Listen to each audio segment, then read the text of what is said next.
दिल्ली की संसद में कमजोर वर्गों के लिए एडी रोटी का जोर डालने उनके मुद्दों को हरसक प्रयास करके सरकार की सोई भी नींद को जगाने का काम करता है। अपनी बात को रखते उसी तरह से लखनऊ में भी कटहरी से जो हमारा विधायक जीतेगा उत्तर प्रदेश के सदन में उसी तरह से पहाड़ में अपनी बात को रखेगा और उत्तर प्रदेश में जो टाटा एससी एसटी ओबीसी मुस्लिम जैन सिख ईसाई गोर और जो सामान्य जाति के भी गरीब लोग हैं, महिलाएं हैं, किसान हैं, वंचित वर्ग के लोग हैं, मजदूर हैं, उनकी आवाज को उठाने का काम करेगा और सरकार से हिसाब किताब मांगने का काम करेगा।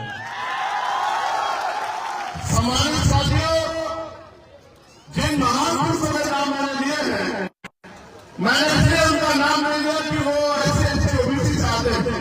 मैंने उनका नाम इसलिए लिया है कि उन्होंने अपना पूरा जीवन हम लोगों के लिए बलिदान किया। उन्होंने अपने चर्चा बच्चों की कुर्बानी दी, उन्होंने अपना सुख चैन त्याग दिया, उन्होंने अपनी रोटी की, अपनी दवाई की, अपनी आराम की कोई परवाह नहीं की और उन्होंने वो पूरा जीवन हमारे लिए जिए। तो हमारा ये फर्ज रहता है उनकी संतानों का कि उनके अधूरे सपनों को पूरा करें। यहाँ जो बहुत बड़ी आबादी है वो नौजवानों की है। ये जो मैं अपने दोनों तरफ देख रहा हूँ और मुझसे भी लोग कहा करते थे 3-4 साल पहले कि नौजवान क्या कर लेंगे, नौजवान क्या कर लेंगे, नौजवान क्या कर सकते हैं। इन नौजवानों ने करके दिखाई दे दुनिया में कि नौजवान देश में बदलाव कर सकते हैं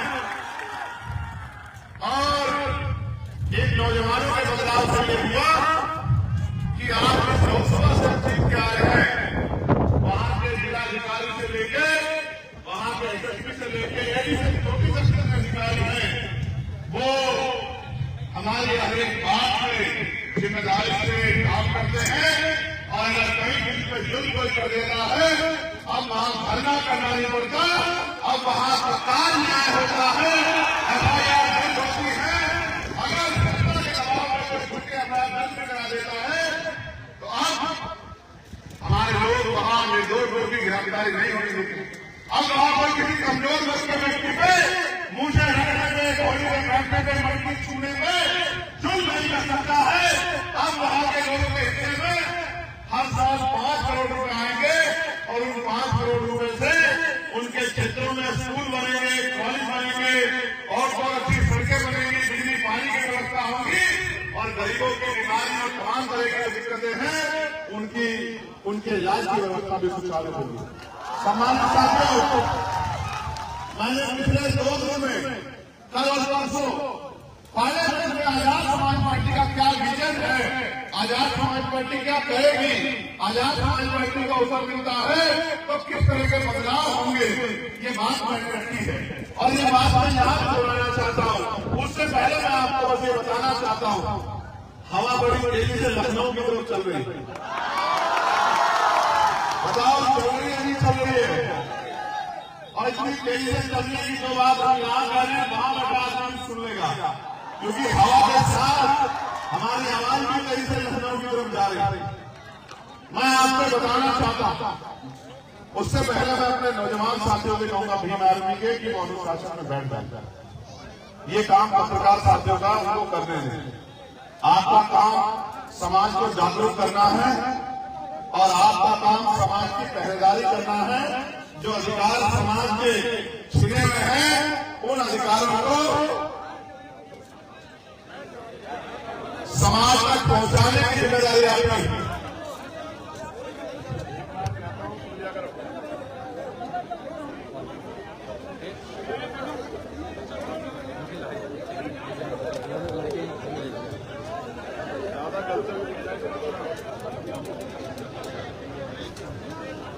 इनको मैंने इसलिए बिठाया कि पीछे बैठे हुए लोगों को देखने में कोई दिक्कत ना हो। सब ठीक है ना? दिखाई दे रहा है ना? और सुनाई आवाज आ रही है नहीं आ रही है? तो मेरी बात पे गौर करो। इस देश में आज जो अधिकार हमें प्राप्त है वो लंबे समय से नहीं थे और वो अधिकार आजादी के साथ नहीं मिले। आजाद हम लोग 15 अगस्त 1947 को हो गए थे। 14 अगस्त 1947 को जिसकी जेब में 10 रुपए थे, गौर से सुनना, काम आएगी और सब समझ आ जाएगा।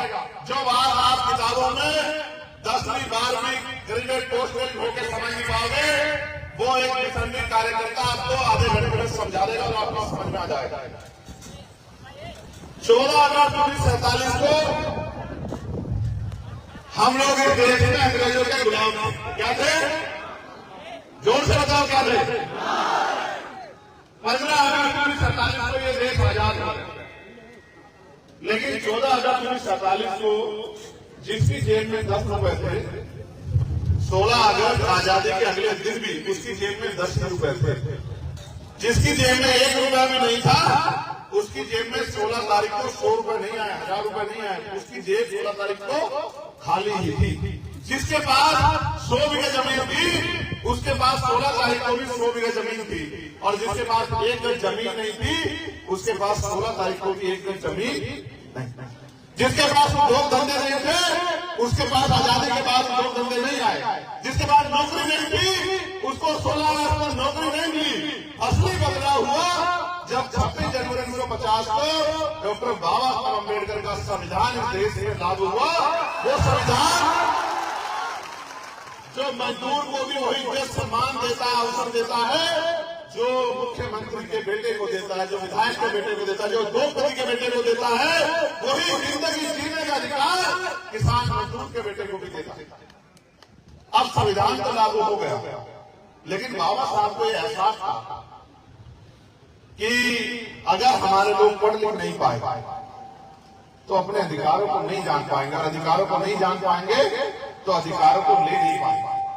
उनको एक डर था कि जिन लोगों ने सदियों से उनको अधिकार नहीं दिए, वो आज उनके ऊपर दया खाकर उनको अधिकार नहीं देंगे।